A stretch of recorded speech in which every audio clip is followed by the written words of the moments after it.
चौक कुरैशी से bureau chief Ahmad Khan खोसा की report के मुताबिक चौक कुरैशी मवेशी मंडी पर असलम सौरानी ठेकेदार और डीजी खान के ठेकेदार की मिली भगत से बदमाशी अरूज पर सोटे और डंडों से फी जानवर के हिसाब से 500 वसूल किया जाता है। चौक कुरैशी मवेशी मंडी जो हुकूमत से रजिस्टर नहीं है, फिर भी ठेकेदारों की मिली भगत से इस महंगाई के दौर में गरीब लोगों से फी जानवर के हिसाब से कटौती जारी। बड़ा जानवर 500, छोटा जानवर 100 रुपये वसूल किए जा रहा है।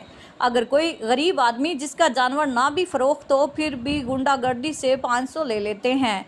इन वक्त के फिरौनों से पूछने वाला कोई नहीं, क्योंकि कोई गरीब बात करे तो उनको धमकियां देते हैं और रास्तों पर किराए के गुंडे खड़े किए हुए हैं जो गरीब लोगों का जीना मुश्किल कर देते हैं।